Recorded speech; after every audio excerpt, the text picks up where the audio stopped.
Yo, welcome back everybody to Nature is Underrated. I'm here, co-host Hassan and Ryan George is in the building. What up, what up? We are just doing a quick host check-in so you guys can know what's going on with us, what our intentions are for the future, and also touch on Soulscape, our first retreat, our first collaboration with Driftwood Paddle. So let's just get into it. So we're about 2 weeks. Was it last weekend? Last weekend? I feel like it was last weekend. It was it? Bro, I swear, man, like since the summer, everything's just like last weekend. Hyper warp. It's Yeah. just like It was last weekend. it was last weekend. Oh my God. I know, it's crazy. Oh, dude, I just realized it actually was the last weekend. So Like not this weekend, the weekend prior. Yeah. Yeah. Yeah. Like less than a week and a half. Yeah. Crazy. Wow. Crazy. Yeah, I mean, let's just talk about what it was like. So we get up there and it's obviously just like automatically you pull up to CK's pad, like Driftwood Paddle. Yeah. And as soon as you before you even get onto his driveway, you lose reception, right? So you like watch the bars go down. Like Yeah. I'm on the car, I'm watching the bars drop, and then it goes to SOS, and I'm like, all right, we're here. Yeah. Right. And now you've entered that like nature cradle of like where you're disconnected from the outside world. So we get there, like the weather is already like super cooperative. Like you could tell like the lake is calm, the sun is beaming, not as much color as we thought, but that was cool because on the way out, we actually got to see how the forest changed in 3 days. So it was cool. Which is, again, you think like 3 days, nothing's going to happen, right? But like it was crazy. It was noticeably different. Yeah. It was green Noticeably on the way out. And then on the outside, you saw like a bunch of trees that just popped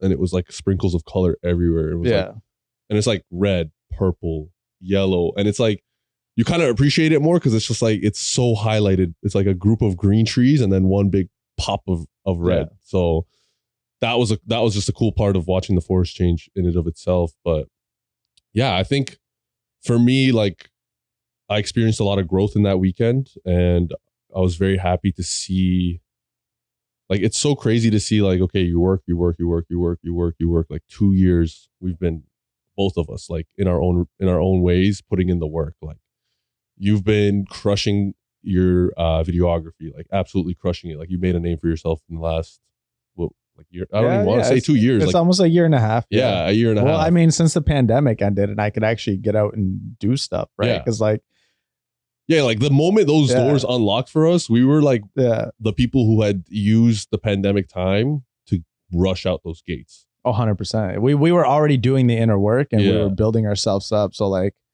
when it was go time, it was go time. Like, cause like I started like other ship at the same time and everything was just like snowballing. Yeah. This community just kept growing and just like being like ingrained in that. Yeah. I think from the beginning, the onset, I remember helped a lot. Yeah, I remember distinctly in the pandemic, like thinking to myself, and this is like early, like when the shutdown first happened, I was thinking to myself, I'm like, man, there's going to be two groups of people.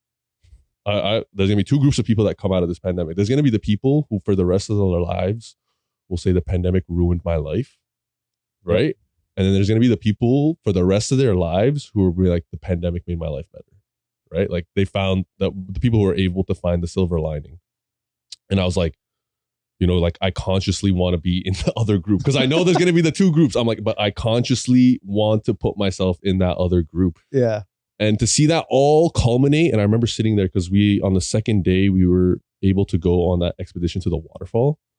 And, again, perfect weather. Like you and I have been to that lake before, North Key Lake, and it's not always cooperative. No, last time I was there in May, we gave up halfway because the waves were so intense. It was raining. It was just windy. And it's not that far of a paddle. Now that I've done it and knowing just like it was just around the bend, but we were just like, no, we're not doing it. Because that lake, it's deceiving. It's nature. That's but it's so deceiving. And you don't think of lakes like enclosed systems like that of having like big swells or waves because you associate that with the ocean. At least I do. Yeah. Like I was just out in California or at least a bigger body of water. Yeah. Not a small lake in the middle of a forest. But you wouldn't think, but like the ocean's always moving. Yeah. Right. That's just the nature of it. But like a lake, it's enclosed system. So for me, it was just like seeing the differences, just like day to day and even like hour by hour. Like sometimes it would just be like a perfectly still mirror, like glass. And then next thing you know, there's ripples, and then now there's waves, and you're like, what? Yeah. How? Where? From what? That's just nature. Like, you know what I mean? Like, you come to it and it humbles you. Or it gifts you. And for the retreat, I think it was gifting. It was a gift. It was a gift. Like, we got to that. It was a really chill paddle, like across that entire lake up to the waterfall. It was beautiful. Yeah. Beautiful weather. Not like, it wasn't windy. Also, no one's in the park. Oh, like, it's empty. Yeah, September, it's empty. That's the other thing. It was crazy. Like, everyone thinks the summer's over because, back to school, everything like that. And I guess for people who have parents, their lives kind of revolve around that. But it's like, man, knowing that like, if you just go the week after the long weekend, you can have like the entire park, any campsite you want, 2 campsites even. Like, it's just, you have so much space. Like, and it's so much quieter. Bro, like, when I have kids, I'm going to just pull them out of school. Yeah, after the weekend after the long weekend. Yeah, whatever. Let's just go. Like, it's way it's less actually hassle. Such a like September, even up to mid-October, probably the best time to be out there. But you also get the changing leaves. You get like that full fall experience. No bugs. It doesn't rain as often. During the fall, and you still get a lot of warmth in the day, and at night it gets cold, but it's a manageable cold. Like, you wouldn't have to invest in any extra like sleeping bags or any type of insulation. So, and it makes the fire that much more enjoyable at night. Because if you're going in when it's hot, like, it's already hot, and then you're sitting next to the hot fire, and you're just like, man, this is too much. It's too much heat. Yeah. But this way, you can actually enjoy cooking a meal over the fire, bringing everyone together. Like, that was some of my favorite like parts of it, was just like having meals around the fire and the conversations that would come up, man. Because like, we had such an eclectic group of people. Yeah. I'd say like some of the most interesting people I've ever met. Yeah. And they were all there together. And it was just like, dude, that's 100% the conversations you would jump in and out of. I was just like, how did we get these people together? Like, how did this happen? It was nuts. Yeah. And I mean, that's like going back to what I was saying. It's like, we got to that waterfall, and then like, I remember sitting there and being like, I can't believe like this is happening. Yeah. I was like, I can't believe 2 years ago, I kind of was like, okay, I want to live this different kind of life. And then being there with like a group of pretty much strangers, bringing them all together to this amazing waterfall in the middle of Algonquin, and really being in the mission that I set out to be, like being like, okay, I want more people to experience this. And now being out there in that setting, experiencing it for the first time, I was like, okay. So like, the inner work is paying off in the external realm. Absolutely. Yeah. Absolutely. And it was really cool for me to like, not only am I going to enjoy it, but I'm also like working, you know what I mean? Yeah. So like, I'm working in the outdoors, which is insane. Cause like 2 years ago, I was working inside of a warehouse with no windows. Like, I never knew what it was like outside. Is it raining? Is it snowing? Is it sunny? No idea. No clue, because they keep you like that. So you just focus on the work. And to be now just going where, like to places like Algonquin, going to LA, going to all these places to work with my camera. It's just like, it's a beautiful thing, man. Just like spending time outside filming. It's just like, oh, this is life.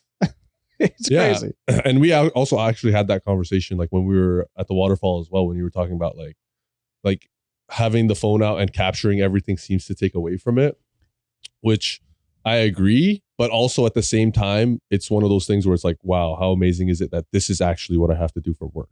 You know what I mean? Well, yeah, because content. It's a little bit of both. It's a balance. It's everything. Yeah. It's a balance. Yeah. And you need to, like, if you're going to be in this business space, like from a business perspective, you do have to capture those moments. You have to capture the magic, because people only believe when they see. Well, yeah, that's the thing. It's funny because it's like we had an incredible experience. Yeah. And it's like I can always relive that. I just think about it and I'm there. Yeah.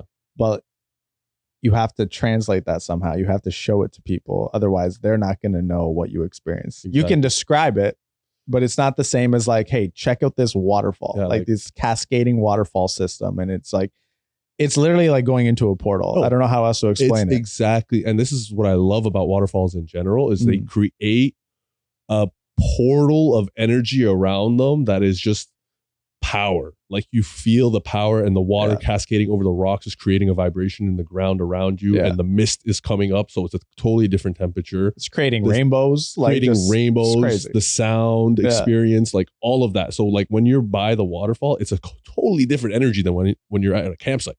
Oh, it's not even the same thing. Like I stayed behind after you guys all went to start lunch, and I stayed behind to get some content and shoot some stuff. And to me, it felt like I was in there for like 40 minutes. It had only been like maybe 20 minutes by myself, just like shooting stuff. And I was like, oh man, I better like pack up and hurry up. I don't want to miss lunch and keep everyone, from the schedule. And I get back and you guys, it was like you didn't even know I was gone. Just like, cause it wasn't that long. Yeah. But in my head, like, it's just like, I think it's also cause like it's like the white noise from the waves. It kind of erases all your like external thoughts and stuff. It's just, it pulls you into the present moment like nothing else. Like, I mean, other than like a cold bath or like something like that where you're like focused, but like it was just like almost like I don't know how to explain it. It was just like it just like eliminates any distraction, any noise, anything. And you're just like, the environment demands your attention. Yes. That's what it is. The environment demands your attention. You're putting yourself in a situation. And this is like going back to the initial idea behind doing a retreat as a portage, is because, you could take people to a nice Airbnb, cold plunge, eat good food, have some good conversations. Yeah. Definitely beneficial. But at the same time, if you are in an environment that allows you to connect with the outside world and allows other distractions in and is not really conducive to making you present, you're not going to be present.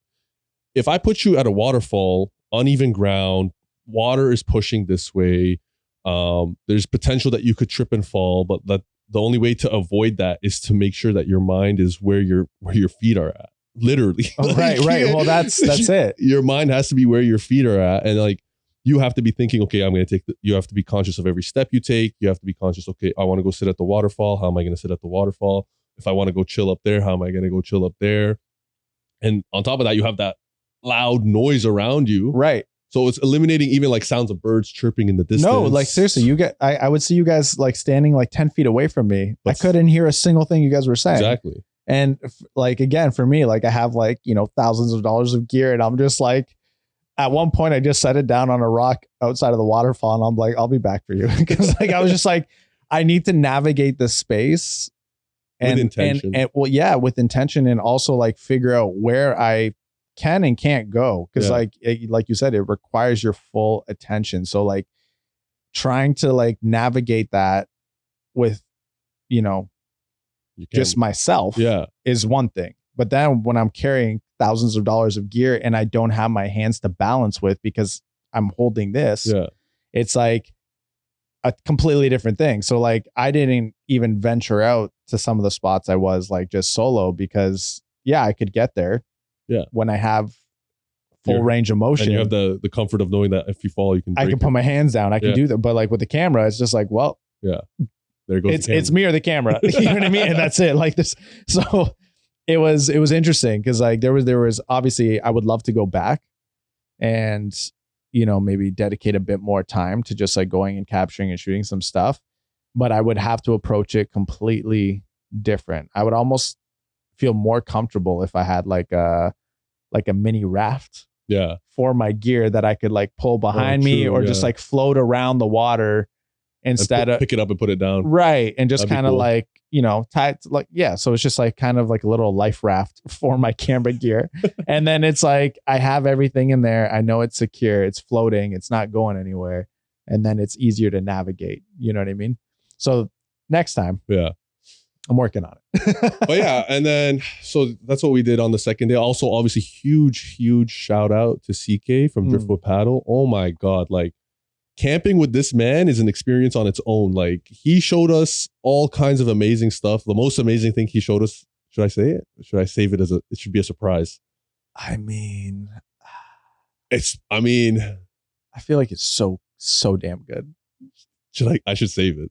You want to save it? Save it and be like, you guys got to come out to the retreat to see like this next level, like ingenuity. All right. Like, he just has all kinds of tricks that he's using things that you otherwise would just throw to the side to make your camping experience like at least 5 times better. Yeah, it's like turning it in from like, roughing it to like a luxury, like, oh, I didn't know this was even possible. Yeah. In the middle of the woods. Exactly. I didn't know you could have this level of comfort. In the middle of the woods. Yeah, it's very, and he's just like effortless, just like, oh yeah, we're going to want to do this. Oh yeah. And when he says it initially, you're like, why are we doing this? Yeah. You're just like, I don't, because you don't know. You don't know what you don't know. Yeah. And when he initially told us to like grab the things and, I was like, dude, are you good? Yeah. like what are these for? Like, why are we doing this right now? And then it was just like, oh, mind blown. Yeah, Chris Kelly, you're a gem. You're actually going to say that. An absolute gem of a human being. Even like on the last day, it started like raining and we had the fire going. We're trying to cook breakfast. Within 5 minutes, he had the whole area tarped. Yeah. He even built a cover for the fire. It was crazy. Which I didn't. It was crazy. You can build. I think I was just like changing my pants or something. I was doing something really simple. And by the time I had turned back, there was a full tarp and the fire was covered and like everything was good and under control. I was like, whoa. Never witnessed anything like that. Yeah. So yeah, it was like that on its own.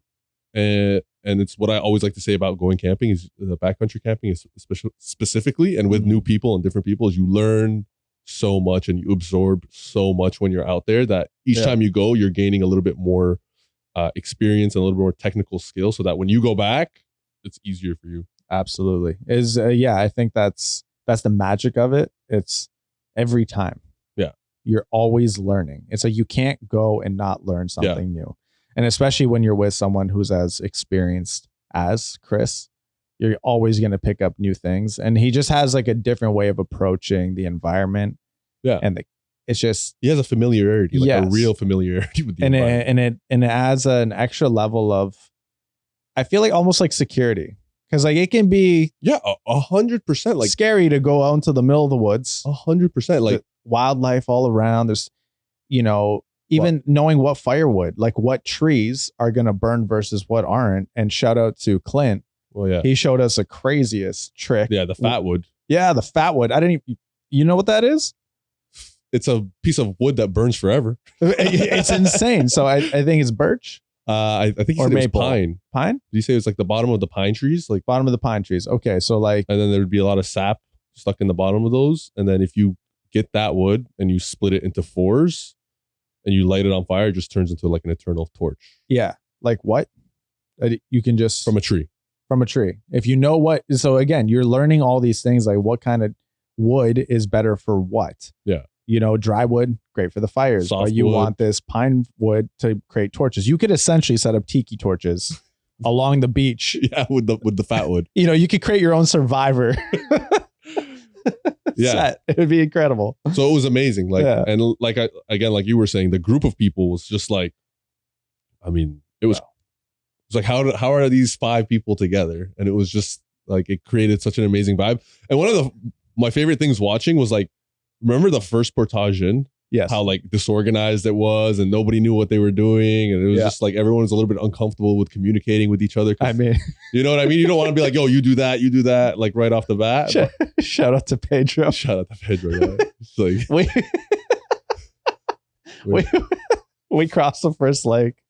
We get into the first channel and you just hear him be like, yo, man, portaging is so easy. He's like, I didn't think portaging would be so easy. And then Clint's like, well, wait till we get to the portage. And he didn't know what it was. And shout out to Pedro. He had never been camping before. Ever. This was his first time doing anything like this. Camping at all. Not even like and to see like that childlike sense of wonder and excitement in somebody was just incredible because he fully embraced it. And I feel like for people who grew up camping, you have that. Yeah, but you know what that is. But like to like not have ever camped and be an adult is just like, holy shit. It's like a whole new thing. And it's nice to see that kind of like doing something for the first time kind of energy, because as you get older, it becomes harder and harder to do things for the first time. You have less and less of those experiences. Right. Like how often are you doing things for the first time? Yeah. Rarely ever. And so we got to kind of live through his eyes a little bit, which was great. absolutely incredible to just like witness and see. And it shifted my perspective on things too, because like, again, when you do things more than once, it's not as exciting or interesting. But when you're observing someone who's experiencing everything for the first time, you almost start to question, like, am I missing something? Like, he's so excited and I'm just looking around like it's whatever. But I'm like, I want to be that excited. I want to be having that much fun. Like every time I looked at Pedro, it looked like he was having the best time in the world. And I was like, I'm doing something wrong. Like I'm not. Yeah. I mean, that's a big like reward, I guess, from curating experiences. And that's really like what I kind of like to think about.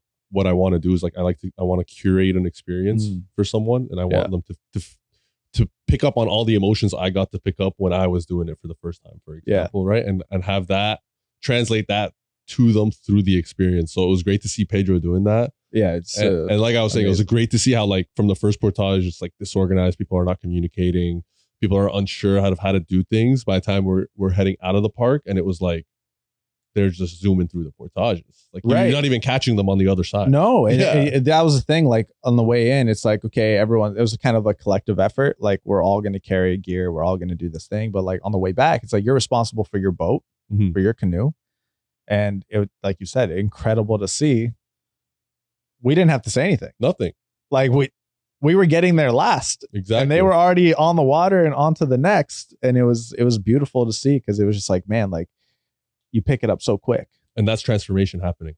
Absolutely. Right, absolutely. Because they started not believing in themselves. By the third day, they believe in themselves. Right. Because you're like, oh, I can do this. I survived out here for this many days. We did all these incredible things. You get comfortable. Well, I mean, bro, the breath work. Yeah. And come on. Let's touch on that. Because that was special. Yeah, that was so obviously we did our first cold plunge regular. First morning we had like a nice misty morning. Beautiful. It was beautiful. You have the quiet of the forest. You have like the birds in the distance. And the water wasn't too cold, so it was just kind of refreshing. It was cold enough to like get a shiver going, but not cold enough to like make a true like panic state happen. Yeah. So that was really special. And then the second breathwork was on the way out of the park. So we're right before the last portage. Or right before the final portage. Yeah. No. It was the first portage. First portage? Because we were still on North T Lake. Oh yeah. Yeah. So we're just about to get out of North T Lake. And we just get the canoes kind of aligned with each other. Everyone is in their canoe. And I get up. I'm sitting facing everyone. Yeah. So there's obviously Ryan has the footage. So it's gonna look we'll roll the footage. Yeah.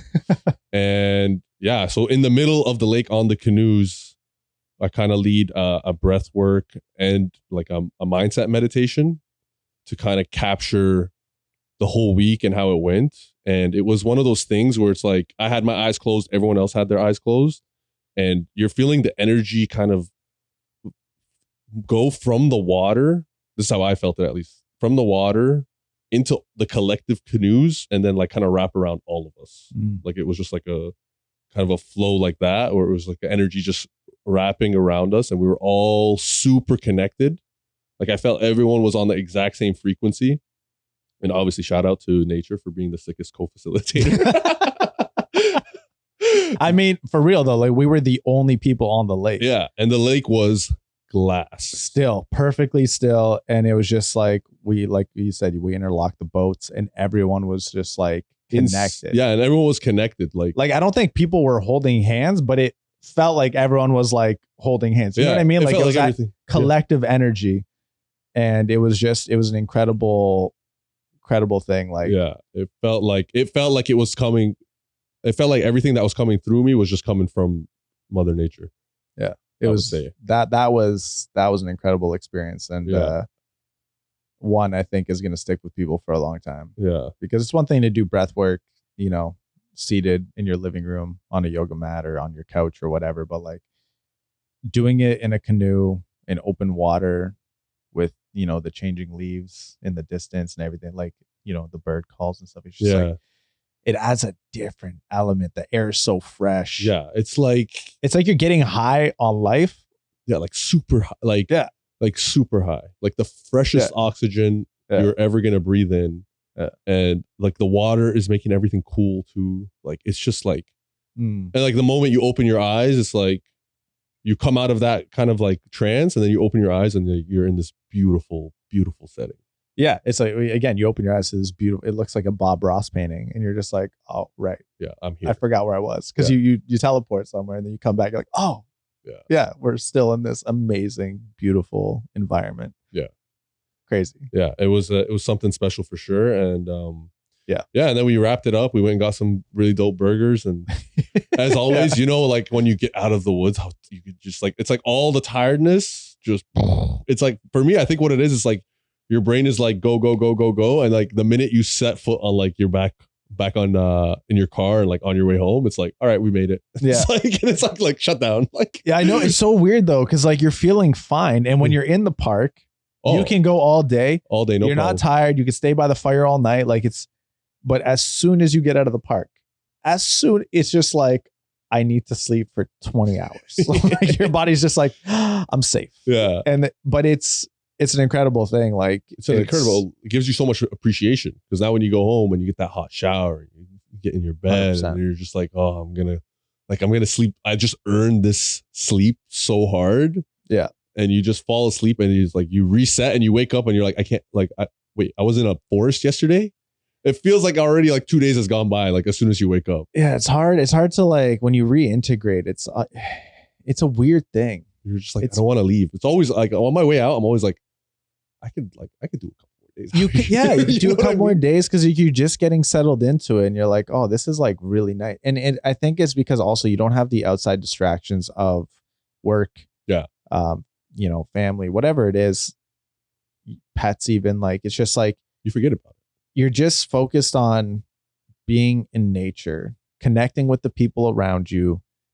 Like you kind of learn to rely on each other, and you develop this kind of like, all right, always making sure there's water in the filter bag, always doing this, always. And it's just like, you almost create your own little like community. Yeah. Your own little exactly thing. But when you come back, it's just like, oh, I got this to worry about. I got this. It's just like almost like time doesn't exist out there. Yeah. 100% time doesn't exist. And that's why I like when CK's like, just leave your watches. Yeah. Don't even bring them, because it doesn't matter. Yeah. What are you keeping track of? Where do you need to be? Exactly. Oh, nowhere. You know what I mean? Like you're exactly where you need to be. And I love that, because it was just, I always wear watches. I'm always like keeping time, always. But it's to just leave that behind and be like, oh, right. The sun will tell me what time it is. Yeah. Like, you know what I mean? Like, I don't need to know, but you get back and it's always like, fuck, I slept in. Oh, I gotta be here. I gotta go there. I gotta this. And it coming back, I think that's what it is. It's almost like the overwhelm of everything that's constantly going on that you have to keep, and especially the energy of the city too. Like driving into the city, the traffic, right away. You're just like, oh my, like it's sensory overload. Right away. The sounds, the smells, the people, the constantly being like schedule. But I mean, again, that's, you know, mission accomplished for us, at least. Like, we got 5 people to experience that. The vision is to make that more and more people experience that, and just have people understand, like, nature is therapy.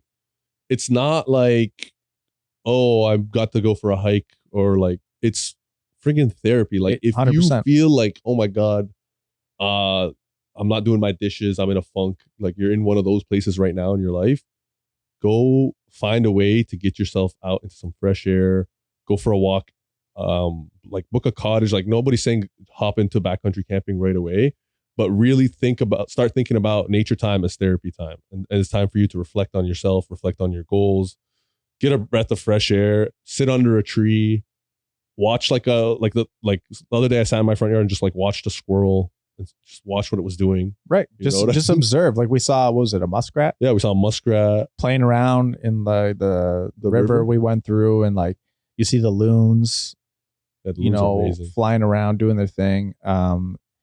I'd say look into forest bathing. There's a lot of research on forest bathing. The Japanese have been studying this for decades, and just like see what they've found in their research, because it's absolutely incredible to see the profound effect that nature has.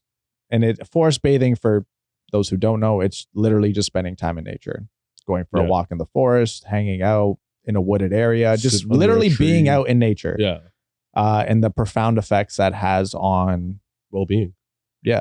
On you. It's just absolutely incredible. So yeah, I'd say nature is therapy. Nature is therapy. It's also very underrated. Nature is therapy. That's a whole nother podcast. For real. Like it's I wonder if we could find like a nature therapist. Is that a thing?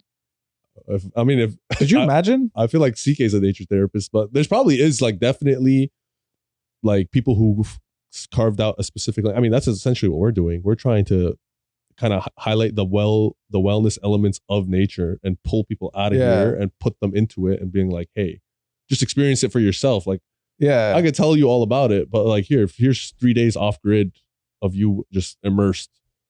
Canoe, your main mode of travel is canoe. Right. You know, like the only way to get around is on a canoe now. So that's the kind of lifestyle you're living. And that just forces you to like, I'm here. Yeah. I'm here right now. What do I need to do right now? Most of the time out there, honestly, it's chill. Super chill. And then you have like a couple hours of like, okay, we need to get firewood. We need to kind of set up for the day. But otherwise, it's like, okay, go hang in a hammock, go sit under a tree, swim. Whatever you want, right? It's just like you end up having crazy conversations with people while you're out there. That's it, right? It's such a like a, I don't know. It is like therapy in many ways.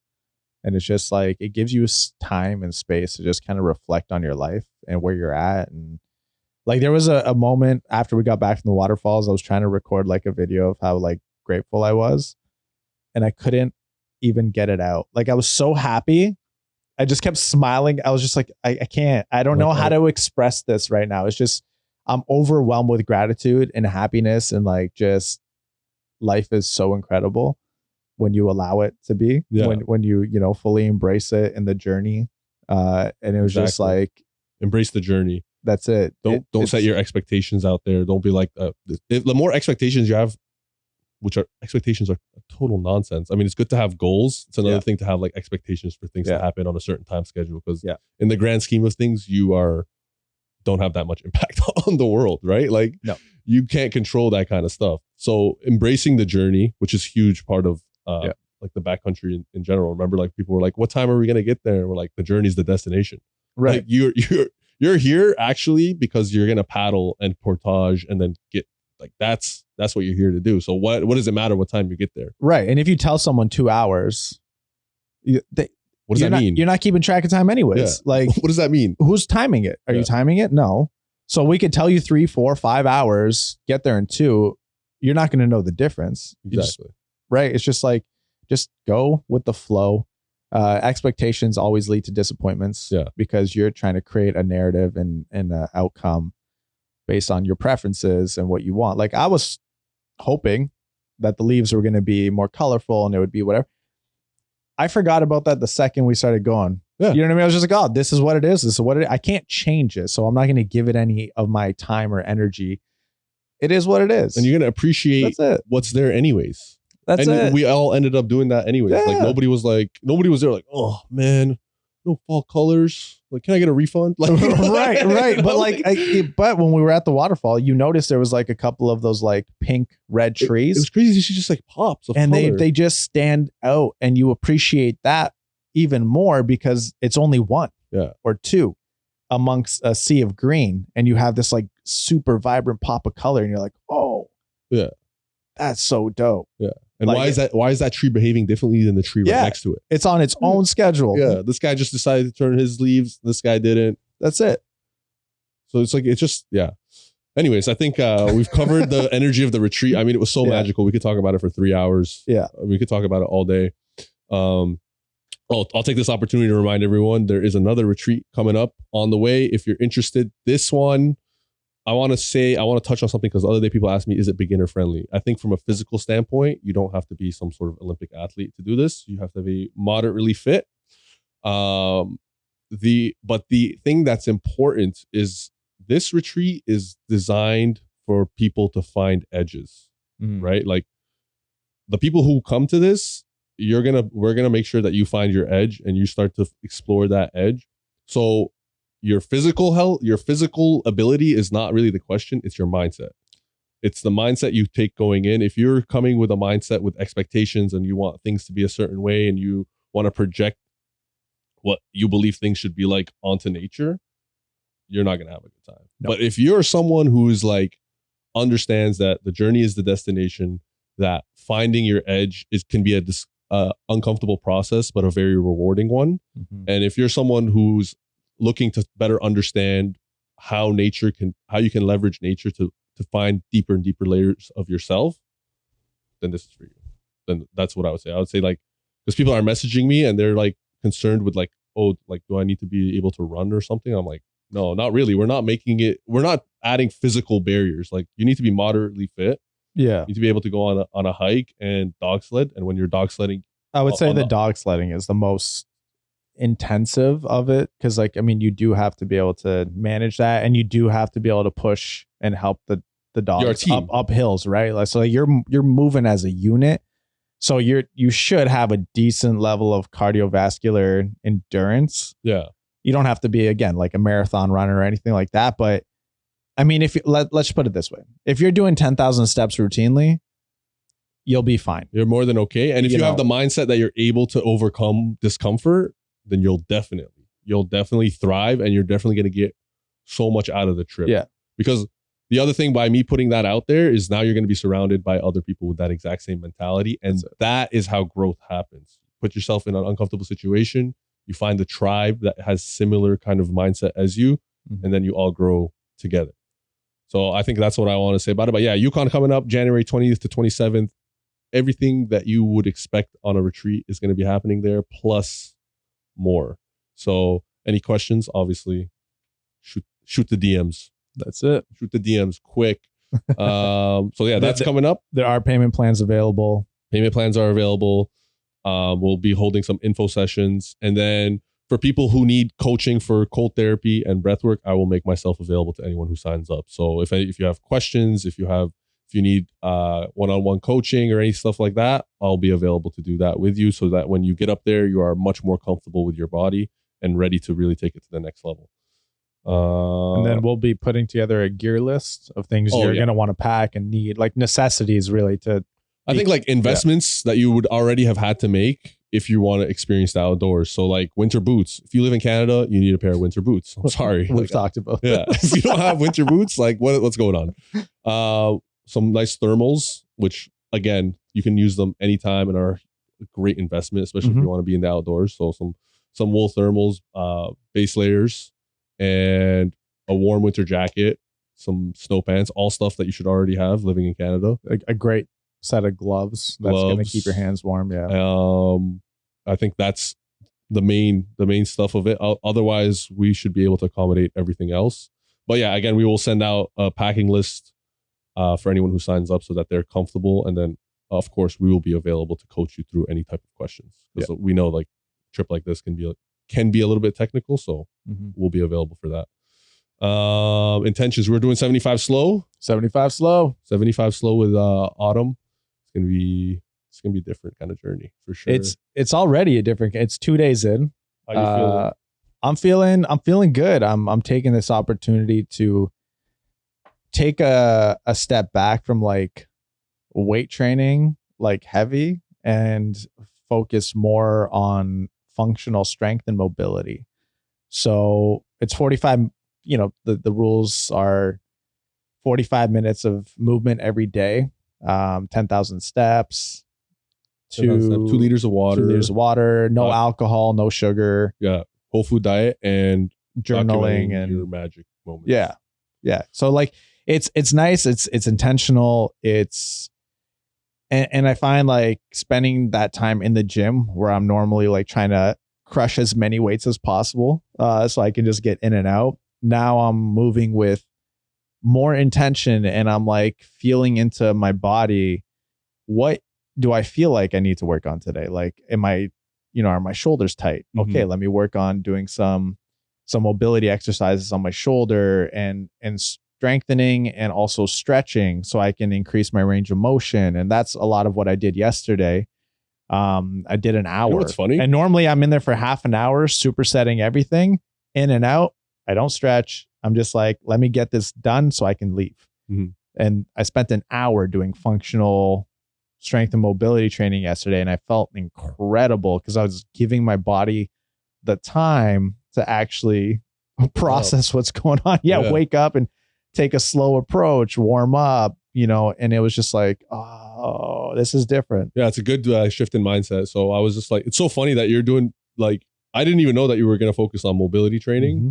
I just made that, like, I had set that intention the night before. I was like, yeah, I'll just use it as an opportunity to, like, because I keep saying I want to do mobility training. This is probably a great opportunity to do that. Right. Like, just instead of focusing on mass and all the other things and strength, which I love to do, and endurance, like, let me take a 75 days and maybe just like, focus on my mobility, focus on making sure I'm taking it, like, I'm easing myself into what will be an intense routine as we go into the new year, basically. Of course. Yeah. And I mean, I think it's like, again, we've both been weight training for a long time.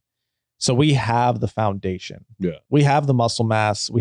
So it's not like our goal isn't to get bigger. Yeah. The priorities. You know what I mean? Shifted. We're not bodybuilders. We're not trying to like just keep getting bigger, because I mean, we talked about it. Bench pressing is so dumb. Yeah.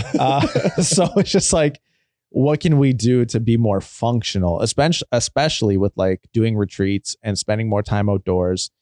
It's a different type of like strength, athleticism kind of. Yeah, absolutely. You need to be more flexible. You need to be more. You can't afford to like strain your neck. No, when you're on a 3-day portage. No, and like, when you're just to throw out a shoulder, doing stiff movements and very specific rigid movements, you're not getting that full range of motion. You're not getting the full stretch. You're not building the joint health. No. So you're doing it for looks. Let's be honest. Weight training, like traditional weight training, it's for aesthetic. Yes. Size and aesthetic. Strength as well.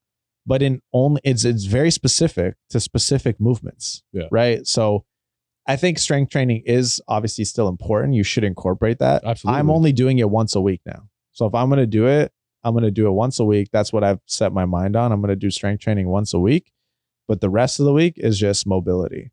I think you'll find yourself we'll both find that we're going to get stronger. Yeah. If we do that.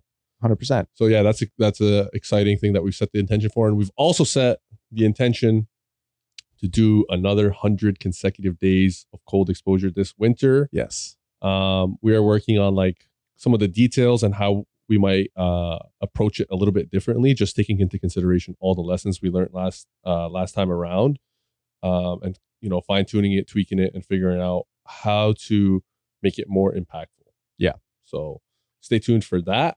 Yeah, we'll be dropping some stuff on that in the near future. Still working out the details, but it's going to be, again, a great way to transform yourself, but also like get through the winter. Because when you don't have anything going on in the winter, it can be very depressing. You're not going out, you're not doing anything. There's no real sense of community in the winter time because everyone just no excitement, stays inside. They're like, it's cold. I don't want to go anywhere. I don't want to do anything. So when you have, it gives you that buzzing, that how in the summer you get that like buzzing energy, right? Like you're outside, you're like, even if you don't have anything planned that day, just walk into the city, you're like, I want to do something. Yeah, no, 100%. So like but also like you're not getting usually in the wintertime any sun exposure. Yeah. But like this way, if you're going out to the lake, you get that buzzing energy. You're getting that energy. And when you start your day with like a cold dip, you just feel incredible all day. And I noticed I was thinking back on last winter in comparison to like previous ones when I wasn't doing it. And it was just completely night and day difference. Like you feel like a different person.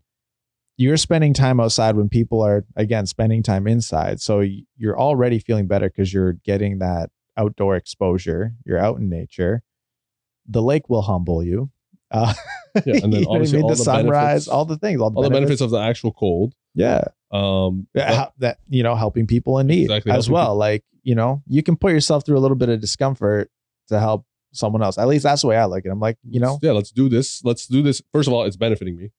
Huge. Like I'm already winning just by the fact that I'm doing it. It's going to benefit me. I'm going to be the person that wins from that. But on top of that, we're going to create some impact in the community, and use like what we are building as a way to just give back. And shift mindset. So the other day I was thinking about, we're so focused on changing people's minds about things, outside of outside world. I think for me, I want to focus on people changing their mind about themselves, about what they're capable of, and trying to shift their own belief in their own mind.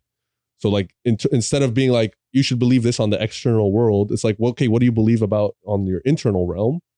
And I think just by focusing on that, we can have better dialogues. We can have a happier, healthier community. Like you have the ability to now have tough conversations with each other, because nobody is operating from a sense of insecurity or lack or any of those kind of negative emotions that will bubble up when like certain things trigger them, for example.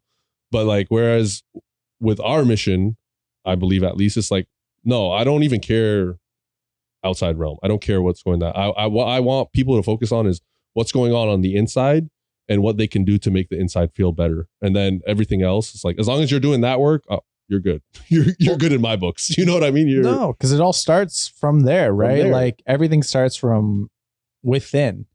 And if your external world isn't a reflection of what you would like it to be, unfortunately, not even unfortunately, it's just like, that's a good sign. You have to take ownership of that and then really sit with it and determine why isn't your external world a reflection of what you want it to be, because it comes from within. So who are you surrounding yourself with?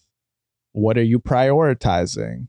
What do you believe about yourself? What do you believe about yourself? What are you giving your time and attention to? Right. So when you take ownership for everything that's happening in your life, and this might come as a surprise to people, but if you actually list out what your day looks like and where your time is going, that will very quickly tell you why your life might not be a reflection of where you want it to be. If you're spending 4 hours on Instagram, for instance, a day scrolling, comparing yourself to other people, how are you going to be happy? Not like, possible. Right? You can't. Comparison is the thief of joy. You can't be out here competing with people and doing the only thing that matters is you. You're competing with yourself. And I think if you just do that simple analysis to figure out where your baseline is and where you're at, you can start making changes. And until you do that, you're not going to know. You're just going to keep running the same patterns and loops and wonder, man, why is my life not what I want it to be? But if you break it down, doesn't hour by hour if you want, doesn't even have to be that comprehensive. It's just like, make a list at the end of the day of what you did today. Yeah. Who you talked to, where your energy went, what you ate. And if you can't remember, that probably also means you're doing a lot of stuff unconsciously. Right. So that means that's another area of your life to look at. So yeah, really, you can use the 100 days as a tool to kind of leverage. Like if you're like, okay, I don't know where to start, the 100 days is a good way to really tap into inside of you. Like the most powerful thing you can do to tap inside of you and figure out what's going on in there. Yeah. And also probably the lowest cost thing that you could do. Really? Yeah. Like the dip kit is, I mean, if you want to get high end, you could spend like maybe. If you want to go high end, like you could spend $500 and that's like you went crazy. Like, that's like you got the dry robe, you got the neoprenes, you probably invested in some nicer boots and some wool socks and stuff like that. But otherwise, you could really do it for like, I'll tell you, like, so my stock tank in my backyard cost me $200. Yep. Water cost nothing, and that's how I started my practice. So $200, and even that $200 I didn't need to spend because I could have just gone to the lake. Right. So, I mean, again, it's just what do you have available to you, and how are you utilizing that? Yeah. So if it is about having something of convenience because you don't drive or you can't get to the lake or whatever it may be, invest in a stock tank. There's a lot of options. You can check Kijiji, Facebook Marketplace is a great place. There's so many things. You can get inflatable tubs. You get all the things. There's so many different options now. Just whatever's going to make it accessible to you. I think that's a big, because a big barrier to entry for people is accessibility. Yeah, we want to remove that. Like, I don't want to be gatekeeping anything. I want people to just, like, I'm so passionate about what cold exposure and breathwork has done for me that I just want to be able to share that with everyone. 100%. And if it's free for everyone, then that makes me happier. Like if you start telling me everybody is doing it and I'm not making a cent off of it, I'll be like, great. And nobody's making a cent off of it, I'll be like, great. Because that just means we're in a really great place as a society. You know what I mean? Like, no, of course, because you're everyone's benefiting from it. You know what I mean? It's making you a better person. It's making the whole world better. Like literally, like if everybody in Toronto woke up every single morning and got into cold water, like, come on. You're not going to tell me it's not going to shift the entire culture. It's obviously going to shift the entire culture. So without question, you know, hopefully we can inspire some people to join us on the 100 days. If not the 100 days, join us on a 10-day or a 20-day or a 30-day or whatever commitment you can make, and help us spread the word of how great cold exposure is for you, and also how we want to give back to our community right here at home in Toronto. And I think if cold exposure might be too scary or challenging or whatever it may be, we are going to host some events. That's the intention anyways, to host some events that aren't cold exposure related, just as another means of, you know, getting the word out there and helping raise some money to help people in need. Right. So that's something we want to set out again this year. Cause I mean, obviously last year was all about the 100 days, and it is very much about the 100 days, but we realize it may not be for everybody. And if you still want to contribute and help out, we're going to create some partnerships with other people. So just kind of like you leverage the community around us to just get more people involved in the mission, and just, that's it. You know, ultimately, if like, and we said this last year too, it's like, if it just inspires someone else to take on some other problem that they've seen in society where they're like, okay, I want to put my energy towards doing that, and they feel empowered by what we're doing, then perfect. Mission accomplished. Right. So it's, I'm excited for it. Like at first when you were like, yo, let's run it back, I was like, fuck, no. I was like, do we have to? And then the more I sat with it, the more I thought about it, I was like, kind of have to. Like we absolutely have to. It wasn't even like a debate. It was just like, well, duh. I mean, obviously. Yeah, exactly. It was so impactful last year. It would be a shame if we didn't do it. Yeah. You know, so I think it's going to be interesting. It's going to be an interesting winter for sure. This winter's going to be different. And it's crazy because like 75 slow ends, I think like early December. Oh yeah. And we would be starting the 100 days literally like the same December. Week it ends. Yeah. If we do it the same timeline as last year. So it's just like going from one thing to another. But I feel like I need that. Oh no, absolutely. Because it keeps you on track and it keeps you focused. And I think with all the mobility training and everything we're doing, we're going to go into the 100 days in a much different place than we were last year. Because last year we're like, let's just do 100 days. And we didn't. It was quick. We didn't know charity. We didn't know what we're going to call this. We just did it. 100 days, intention, charity. Yeah. Give money back. So this way, you know, we have more foresight going in. We're really planning it out. We're being a lot more intentional with it. And we'll be more resilient from having done the 75 days and then rolling it over into a 100-day challenge. So it's like, okay, if I can do 75, what's 100? You know what I mean? Let's go. Let's get it. Awesome. All right. So I think that's good for the episode today. Yeah. Yeah. I think we covered everything. Oh, hi, Maddie. Forgot to say. Yeah. Hi, Maddie. Maddie is a lovely human being. Runs Eat Nook. Oh, Eat Nook. If you want some delicious meals, hit her up. She also makes the best booster shots in the city, bar none. Her immunity shot is chef's kiss. Absolutely amazing.